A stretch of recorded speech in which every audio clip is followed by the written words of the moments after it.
In continuing my series on the job hunting / application process, I thought we'd cover how to prepare for and nail that job interview to help increase those chances of landing that job. There's a lot you can do to stand out as a candidate in an interview, but more importantly, there's even more you can do to hurt your chances of landing that job. My goal with this video is to give you a couple tips, tricks, to help you prepare for that interview, as well as tell you what to avoid when it comes to the interviewing process. I'll also pepper in a couple of my personal interview experiences, as well as the kind of things that stand out to me as an employer, both the good and the bad. The first thing you'll really want to do is carefully read the job description so you understand the requirements and responsibilities of the job position. Now, this may seem like common sense and may seem like something that's pretty obvious, but you would be surprised at the amount of people where it's pretty obvious that they skimmed through or skipped reading the job description. Also, taking the time to really read and understand the job description will allow you to use that information for your benefit. Becoming familiar with what the job requires will allow you to align yourself closer to what the job requires and help you stand out more as a candidate.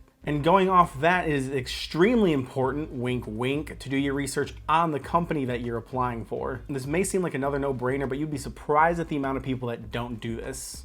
I should know, I used to be one of them. The second question that I always ask our applicants is, what do you know about our company? And the most common answer I get back is, well, I know you guys are a real estate company, but that's about it. And all that really tells me is that congratulations, you read the job description. And while not researching the company you're applying for isn't going to absolutely destroy your chances of getting a job, it does help you stand out more as a candidate. Like a lot more. I had an interview once where I asked that question, and not only was it clear that they had done their research on our company, but they also did their research on me as a person. Like, they found my personal Instagram page, my personal art page, and they brought it up during their interview. Now, some people might be a little off put by that, or maybe find it a little bit weird, but to me, it showed that this person was committed about not only learning about our company, but learning about the people that they might potentially be working with. Plus, when some people reply to my messages and address me as Brian, that extra little attention to detail can really go a long way. And yes, I did end up hiring this individual, but not solely for that reason, but it did help. Now, when it comes to the interview itself, you're obviously not going to be able to predict every single question that they ask. However, you can still prepare yourself for some of the common questions that a lot of interviewers like to ask, such as, why do you want to work for insert company here? Or what attracted you to this opportunity? Or what do you know about our company? Or where do you see yourself in 5 years? And the list goes on and on and on. Employers are not only looking to see if you're a great fit for the job, but they're also looking to see if you're a great fit for their company too. It doesn't matter if you have experience flowing out the wazoo. If you're not a pleasant person to be around, you most likely won't get hired.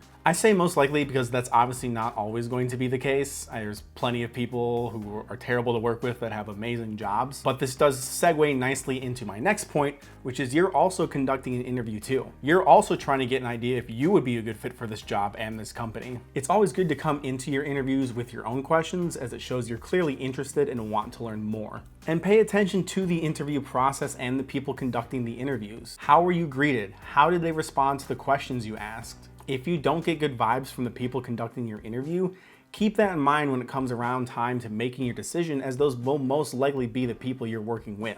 The more you know about them, the job, and the company, the easier it will be for you to make that decision as well. And guess what? The same goes for the people interviewing you. The more they know about you, the easier it'll be for them to make a decision as well. Now, this could be used to your advantage and your disadvantage. Obviously, you don't want to talk way too much about yourself, overshare, or say something that'll hurt your chances of getting that position, but don't lie. But when answering questions, you want to elaborate and provide as much relevant detail as possible. One sentence answers simply won't cut it. Even if it's a yes or no question, create some room to elaborate and expand upon that. I'll give an example of a question we talked about earlier, and then I'll give over what I believe to be a bad answer and a good answer. So the question is, why do you want to work for our company? Well, I really need a job, and this position seemed to have a lot of the stuff I was looking for. So I thought it'd be a good fit for me and a chance to use my skills. I would love to work for your company because I noticed when I was looking you guys up online, you have a real passion and care that you give your clients. And I've been looking for a team that I can be a part of that has that care and dedication that they give to their clients. I think customer service is key in maintaining and growing your business. I think customer service is key in growing and maintaining your business And I want to be a part of a team that not only I believe will be successful, but will also provide great experiences for the people that they work with. And I strongly believe I have the same dedication and care towards people that would make me a great addition to your team. Now, obviously I had the benefit of being able to script that out ahead of time, but you get the idea. The first answer was super short, super vague, and they really only focused on themselves when answering the question. And you'll even notice when I was giving the first response, I wasn't even looking at the camera. I was purposely reading it off my computer screen and avoiding eye contact. Whereas the second one, I did my best to look at the camera the entire time. I only had to cut away 3 times because I can't memorize to save my life. Plus, more importantly, the second person clearly went into greater detail and talked not only about themselves, but how they would envision themselves in the company and what they appreciate about the company. They were able to work in what they knew about the company in the answer while also talking about themselves, their experience, and why they'd be a great fit. And this isn't to say that a longer answer is always better, as that's not always the case. I mean, if you're going on and on and on about something that's not even relevant to the question they asked, that's almost as bad as giving a 1-sentence answer. A good mindset to put yourself into when going into an interview is to treat this interview like it's a conversation between a family member or a friend. I'm sure most people, myself included, get super nervous during interviews. You feel this pressure to almost perform for these people because these are the people who are going to decide whether you get this job or not. But if you just take some time to breathe, relax, take a step back, and treat this interview like just a simple conversation between 2 people, I promise it's going to feel so much better and a lot of those nerves will just go away. And that's the other thing. I mean, once you kind of get into the flow of the conversation, hopefully a lot of those nerves will start to disappear.